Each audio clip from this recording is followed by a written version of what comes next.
I'll be staying at the W tonight. It's easier that way, less driving back and forth. She said it while tightening her necklace, eyes fixed on her reflection like she was prepping for a photo shoot instead of telling her husband she'd be screwing her boss. I was standing in the doorway of our bedroom, holding the car keys like they were some kind of leash she'd just asked to be let off. Easier for what? I asked, knowing damn well what she meant. Rachel didn't flinch. She dabbed a bit of perfume behind her ears, the same citrus vanilla one I used to compliment before I knew what it signaled, manipulation disguised as elegance. It's just dinner, she said. His suite has privacy. We can talk numbers without everyone interrupting. Sure, I replied, nodding like a moron. I even smiled. That's when she gave me the real dagger, the eye roll, that dismissive, lip-curled expression that said, "You're pathetic for even pretending to care." "Don't be dramatic," she snapped, grabbing her clutch. "This is work." I handed her the keys. "Text if you need anything." She paused at the door, sensing maybe I should have fought back. Pleaded, anything to make her feel worth betraying. But I didn't, and that was new. It made her blink. Just once, then she left. She never saw me turn around, never saw me walk into the study, never saw the lock click behind me as I opened the laptop she thinks I only use for online poker and resume tweaking. The screen lit up with a prompt. Secure clearance. Confirm identity. I typed, scanned, entered. And just like that, the private portal opened. But here's the twist she never saw coming. This wasn't the first time she'd said something like that. Networking retreat, industry dinner, last-minute boardroom mixer. I'd been collecting her lies for months. Not to punish her, not yet, but to measure them, measure her. Listen, I know most people skim stories like this and move on.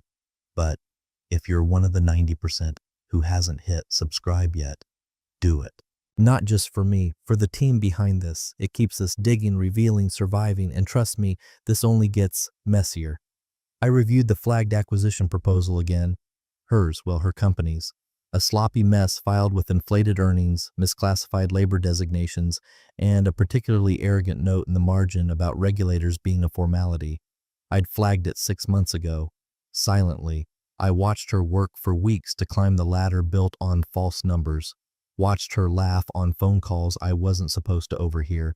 Watched her slip into a red dress last month for the fundraiser that had no ticket stubs. And through all of it, I never raised my voice. Because I knew something she didn't. She wasn't the only one in that marriage playing a role. Rachel always called me Boring Martin, the man who never took risks, the one who read privacy disclosures like novels and considered night out a grocery run after 9 p.m.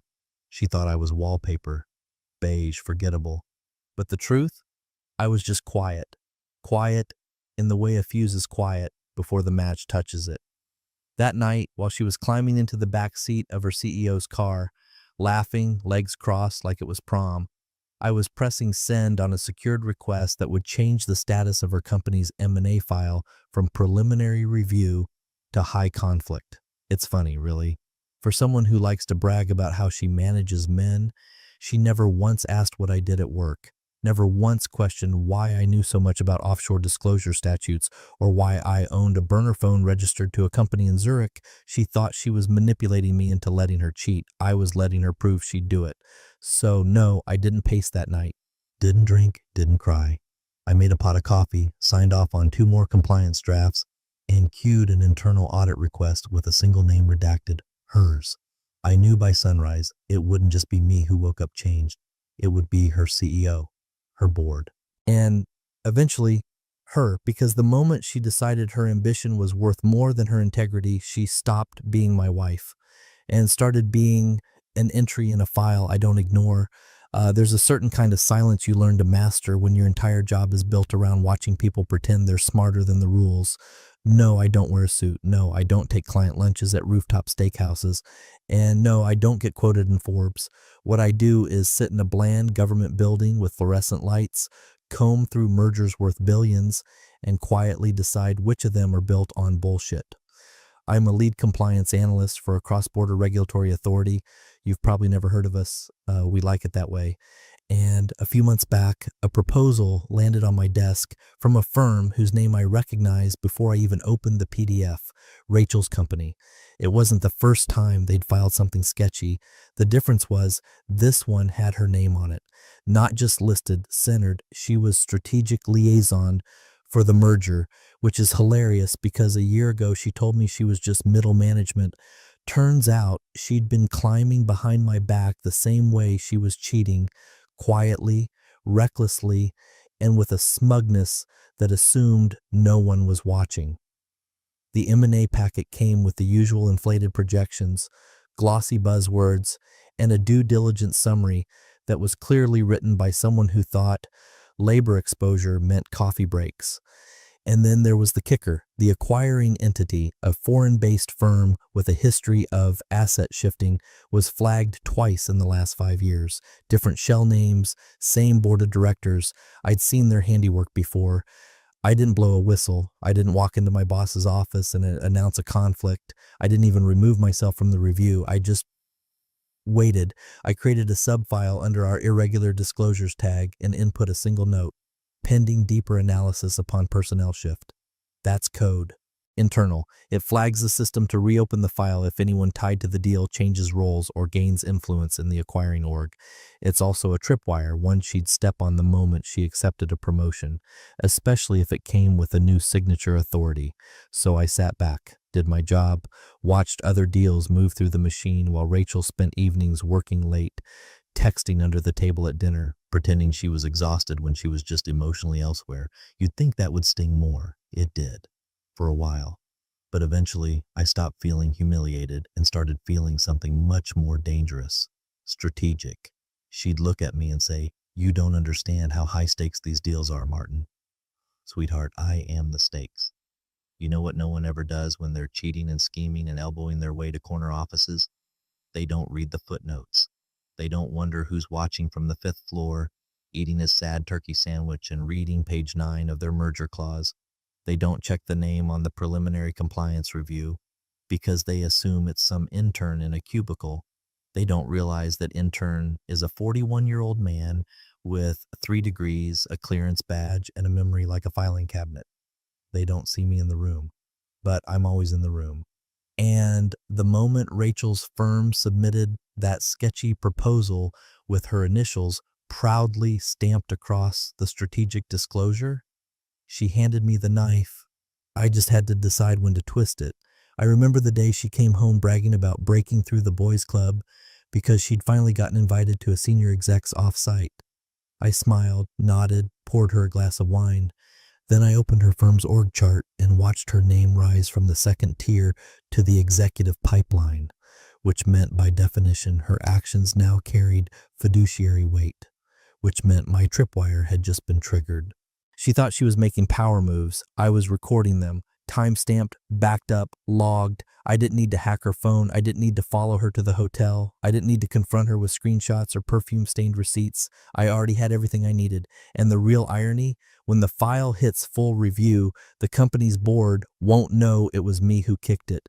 They'll just see a red flag from a nameless analyst buried in regulatory oversight. But her CEO, the one she's trying so hard to impress, he'll find out. They always do, eventually. And by then, it'll be too late to pretend I wasn't in the room all along. The red dress hadn't seen daylight since our 3rd anniversary. Back then, she wore it with nervous pride. I still remember how she asked if it was too much before we headed out to that overpriced fusion place. She fidgeted with the zipper, laughed too loud when I told her she looked like trouble. It was a good night, the kind of memory that shows up uninvited when you're watching a woman lie in the same dress 10 years later, on her way to cheat. This time, she didn't ask if it was too much. She just looked at herself in the mirror, gave her hair one final sweep, and murmured, classy but not desperate. She was practicing. When she walked out the door, she didn't kiss me goodbye, just said, "Don't wait up." I didn't. I imagined the suite was on the 28th floor. It's always the 28th, some half-assed symbolism for prestige in a hotel that smells like bleach and overcompensation. I imagined the CEO had already poured the wine, something expensive, not because he has taste, but because it's reimbursable. He probably greeted her with the casual arrogance of a man who thinks every woman wants to be both mentored and manhandled. And Rachel, hungry for the crown, laughed at the right jokes, smiled at the right pauses, sat just a little too close on the couch under the guise of reading through financials. And then came the line. "If we close this merger, you're EVP." She'd been waiting for it, probably rehearsed her surprised reaction in the elevator. They toasted, glasses clinked. He complimented her instincts, her edge, her ability to think like an owner. And then, because they both wanted to believe this wasn't transactional, they pretended it was chemistry. She crossed the line, the one she'd been inching toward for months.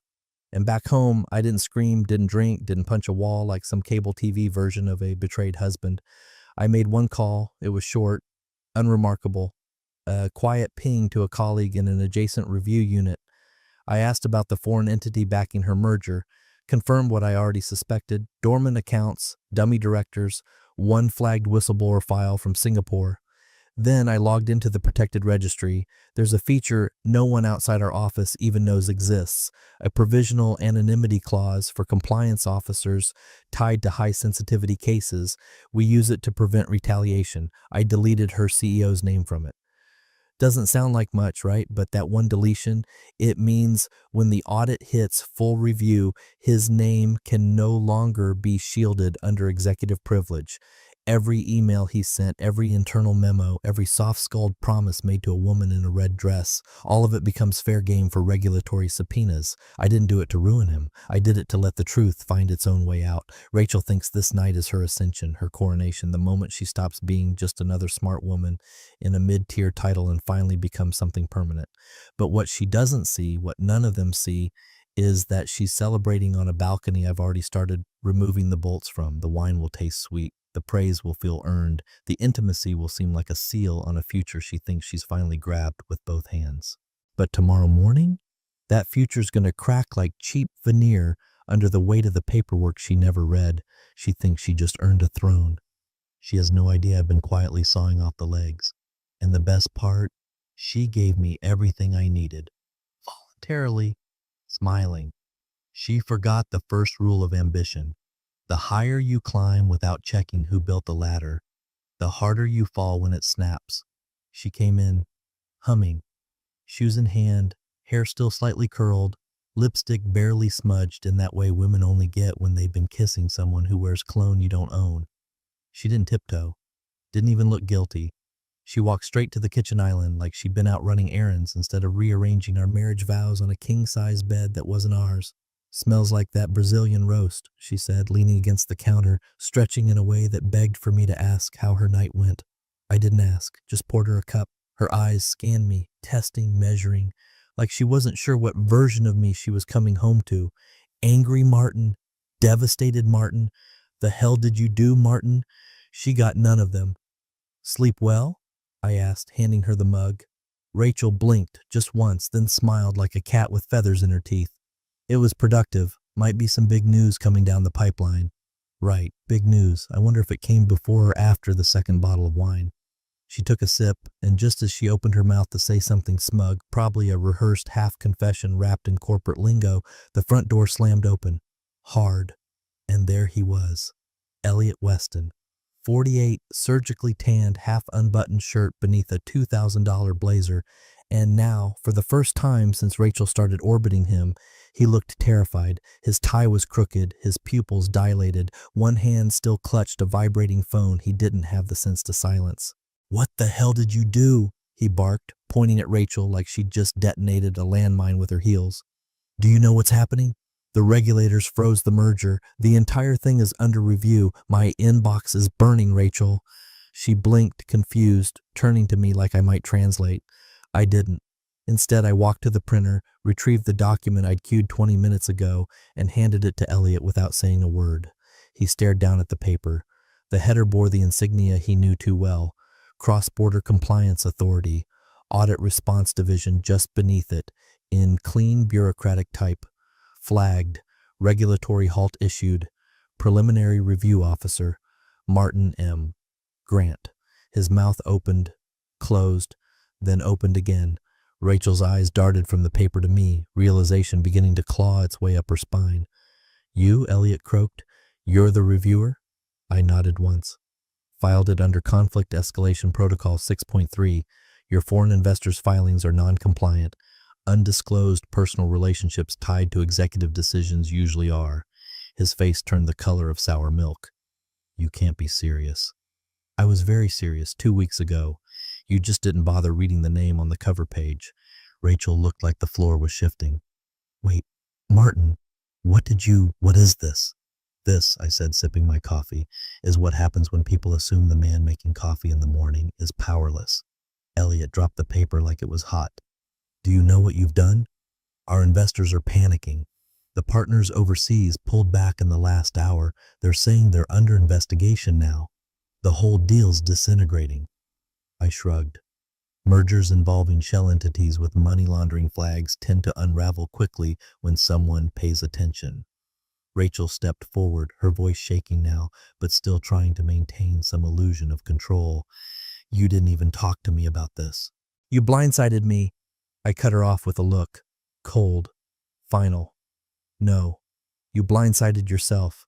I told you to text if you needed anything. You never did. Elliot ran a hand through his hair, muttering something about damage control and PR strategy, then looked up like he was still trying to flip the power dynamic. You're going to fix this, he demanded. I already did, I replied. What happens next isn't up to me. He stood frozen, eyes darting between me and the woman he thought was a career springboard and now looked more like a landmine with lipstick. Rachel whispered, Martin, you don't know what you've started. I set my mug down with deliberate calm. No, Rachel, you started it. I just documented it. And then, like the universe knew the scene needed punctuation, Elliot's phone buzzed again. He glanced down, turned pale, and stormed out without another word. Rachel didn't follow. She just stood there in last night's dress, mascara smudged, watching me like she was finally seeing a stranger in her own kitchen.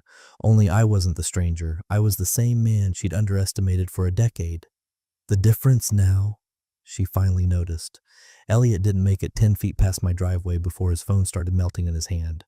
By the time he reached his car, 4 voicemails were stacked on top of each other, 2 from legal, 1 from compliance, 1 from the foreign partner's CFO, who, based on the audio alone, sounded like he was 5 seconds away from vomiting into his passport. The merger, it turns out, wasn't just a bad idea, it was radioactive. Back at his office, the conference room was already humming with the frantic low-grade panic that only executives can generate. Fancy suits, cold sweat, overpriced watches tapping against the edge of MacBooks. Can someone explain to me why we're receiving a full-scope compliance audit with immediate asset freeze language? Barked their general counsel, shoving a printout across the table like it had personally insulted his family. Elliot was pacing, jacket off, tie loosened. We don't even operate in Singapore. Why is their regulatory body triggering a review here? It's not just Singapore, the head of risk muttered. The cross-border authority issued a hold because of jurisdictional overlap. Our partner structure touches EU and US markets. It's a jurisdictional cascade now.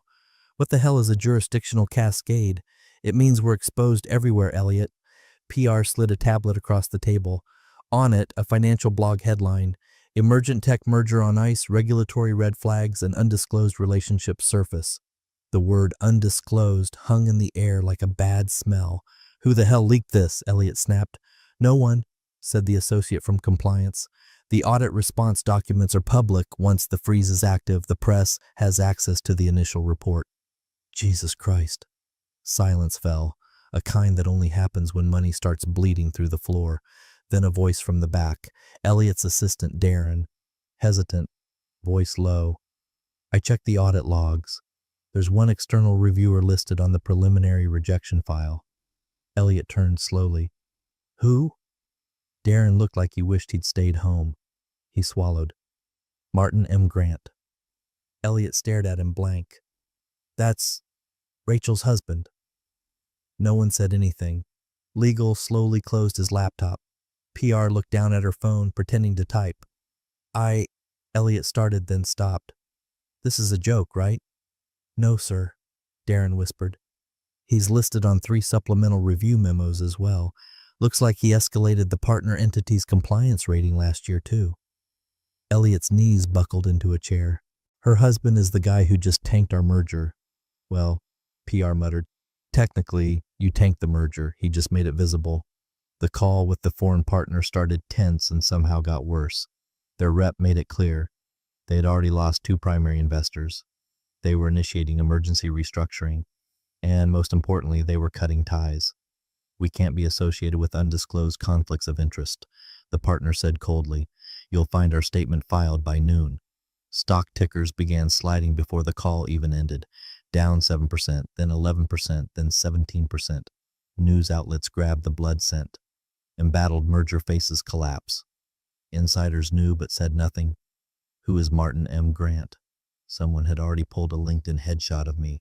Blurry, outdated, taken when I still wore ties to staff meetings. It was next to a quote from the audit filing. Non-disclosure of executive relationships materially impacted the viability of this transaction. Elliot snapped, "Get Rachel in here now." But Rachel wasn't in the office. She was still in our kitchen, holding the audit document like it was a dead animal, trying to understand how the man she used to call passive had just lit her entire career on fire with a piece of paper and a signature. She called his phone, twice. Voicemail. Back in the conference room, someone finally said it out loud. "You think he did this out of revenge?" Elliot shook his head. No. If it was revenge, he would have leaked it first. This was clean. Surgical. He looked around the room, suddenly small in a chair meant for giants. "He didn't destroy us out of spite," he muttered. "He just stopped protecting us."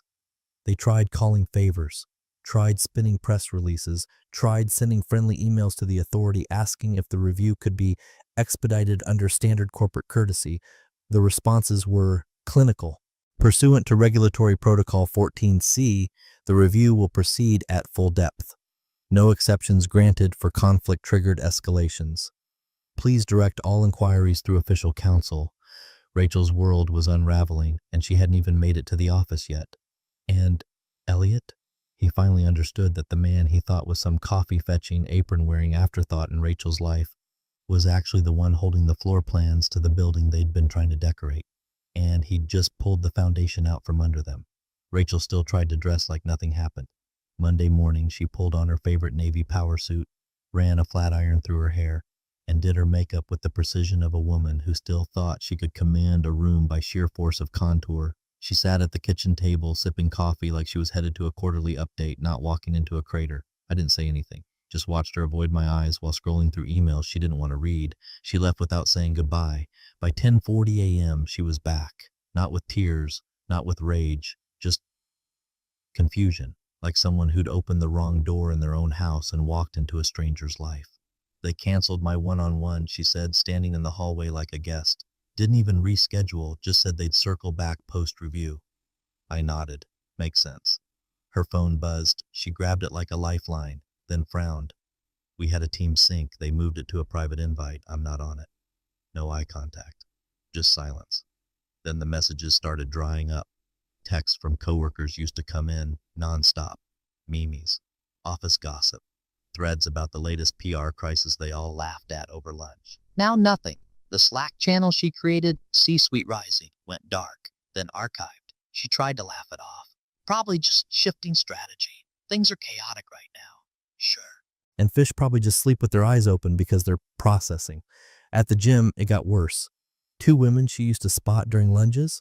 They looked up, made brief eye contact, then pivoted mid-rep and moved to a different machine without saying a word. She came home that night quieter than usual, not defeated, just untethered, like someone realizing the ship she'd been piloting had already left without her. At dinner, she picked at her salad. I'd made salmon, her favorite. She barely touched it. Finally, she spoke. "They've postponed the promotion." I didn't look up. "Indefinitely?" She nodded slowly, said they're waiting for internal clarity. I sipped my water. Probably smart. Can't promote someone while the building's still on fire. That one hit her. She set her fork down. Hard. The tines echoed off the plate like tiny gunshots, then quieter. "They think I leaked something." I tilted my head. "Did you?" "Of course not," she snapped. "But they think I'm compromised, like I'm a liability." I didn't say it, but I didn't need to. She was a liability. Then she slapped the table. Full palm. Not dramatic, just angry enough to feel like she still had some control.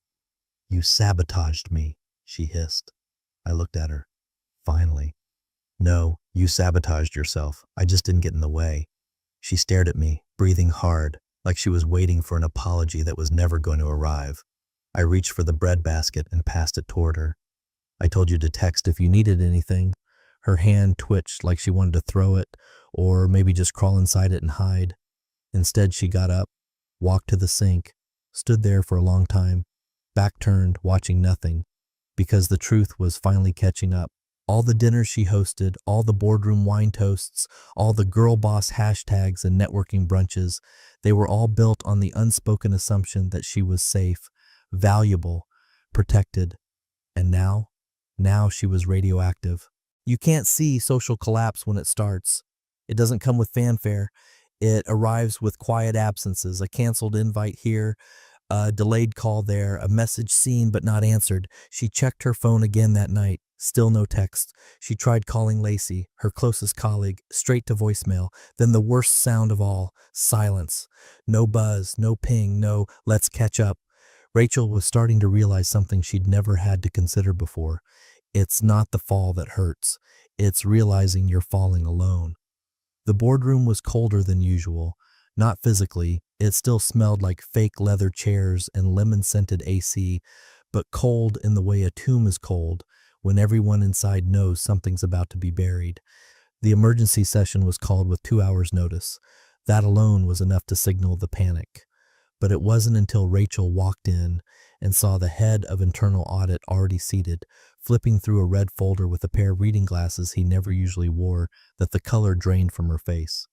Elliot was already there, jaw clenched, tapping his pen against a legal pad like he could drum away the consequences. The chairman opened the meeting with a tone that said, "Let's just survive this without blood on the carpet. The foreign partner has terminated discussions. The merger is off." No preamble, no soft landing, just the guillotine. A few murmurs, one visible wince. Then the question started. How did this happen? Who vetted the structure? Why wasn't the conflict flagged earlier? And finally, inevitably, did anyone on our team have a personal connection to the compliance division that flagged the audit? Elliot opened his mouth to answer, but they didn't look at him. They looked at Rachel. She didn't blink, didn't squirm. She was still trying to play it calm, chin up, hands folded like a woman in control of the narrative. "Rachel," the chairman asked flatly, "did you disclose any relationship with the reviewer listed in the preliminary assessment?" Her throat clicked. She hesitated. And in that space of silence of 2 seconds, maybe 3, everyone in the room got their answer. You could almost hear the ink drying on her professional obituary. "No," she finally said, voice low. "I didn't realize it would matter." The director from legal tilted his head. "You didn't realize a personal relationship with a federal compliance analyst reviewing your merger wouldn't require disclosure." Rachel tried to pivot. He's not involved in my decisions." He signed the rejection file. Another voice. "And triggered the jurisdictional cascade that gutted the financials." Elliot rubbed his forehead like he was nursing a migraine that had metastasized into a tumor. She didn't know what he did for a living. He mumbled. No one laughed. The board excused her from the room after that, politely, but decisively. She walked out like a woman leaving a funeral. By the end of the day, Elliot was stepping aside pending review. His name was quietly pulled from all executive comms. And Rachel's, well, hers disappeared completely. No mention in the daily memo. No title under her profile. Her key card was set to expire by end of business. Martin M. Grant had become the most Googled name in the building that day. And me? I sat at home. Watched the press release hit the company's investor portal. Emergent Tech's merger formally dissolved amid regulatory conflict. Sources cite undisclosed relationships at the executive level. They never used her name. They didn't have to. The internet filled in the blanks fast enough. Screenshots of the audit, threads on Reddit, a now deleted tweet from one of Rachel's junior staffers. Not shocked, everyone knew she was sleeping her way to EVP. By 7:00 p.m., I watched her LinkedIn profile go dark. By 8:00, the Women in Tech panel she was set to headline had removed her photo. And by 9:00, I saw the email from her mentor, the one who'd fast-tracked her last promotion, rescind the endorsement she once printed out and framed. She came home late, didn't say anything, didn't take off her heels, just sat on the edge of the bed and stared at nothing. I walked in, leaned against the door frame. "They had to ask," I said quietly. You were a risk. She didn't argue, didn't cry, didn't beg, just whispered, I didn't think it would end like this. I nodded. No one does. She looked up at me then. You watched me fall. No, I said, I watched you climb without checking what was holding you up. The room was silent again. Not heavy, not cruel, just final. Because there's no mercy in the boardroom. Only liabilities and cleanup. And Rachel? She wasn't a woman anymore. She was a line item. One they just zeroed out. She came storming into the study like a thunderclap in heels. I didn't flinch. Just kept typing. She hadn't knocked. Never did. This was the room she used to call my little cave.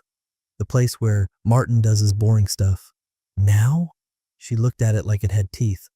Where is it? She snapped, eyes wild, scanning the shelves like I kept grenades tucked between old tax returns and staplers.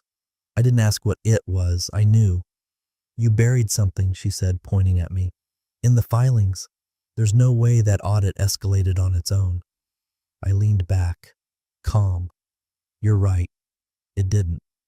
She paused, expecting denial, some deflection she could slap out of the air. Instead, I nodded toward the bottom drawer of the filing cabinet.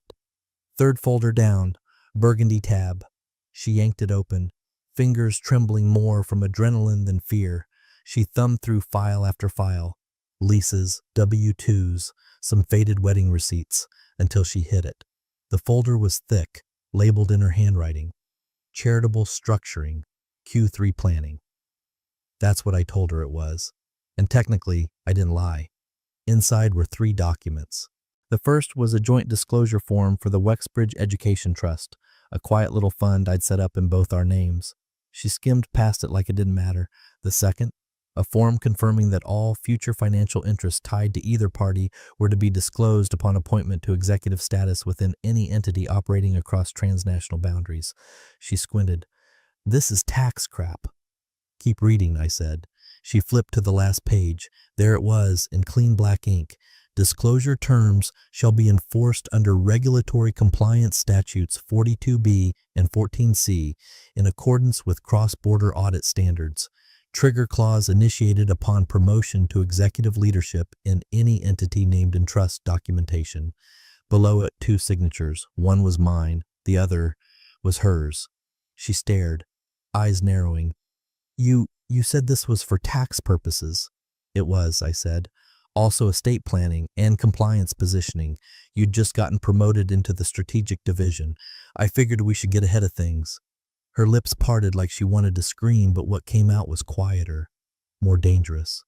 You tricked me into signing this. No, I said calmly. You didn't ask what you were signing. You smiled, said boring Martin doing the paperwork again, and handed it back. She stepped back like the folder had bitten her. This is the clause that triggered the audit? Not immediately, I said. Just put a little pin in the system. Once your name showed up as lead on the merger. Well, the machine did what it was built to do. She shook her head. You built a goddamn trap. I stood then, slowly. No, I built a fire alarm. You just kept playing with matches. She gripped the folder, her nails digging into the edge. 14 months ago, she hissed. You planned this 14 months ago? 15, actually. Right after I saw the text from D, the ones you said were just project chatter. That's when I realized I needed to protect my future from your ambition. She threw the folder at my feet. You think this makes you clever? I looked at it, then at her. No, just prepared. She backed away slowly, her world spinning, realizing that every step she thought she'd taken toward power had been shadowed by paperwork she didn't bother reading. And worse, she gave me the pen. She slammed the study door behind her, but not before I heard her mutter, I signed my own damn noose.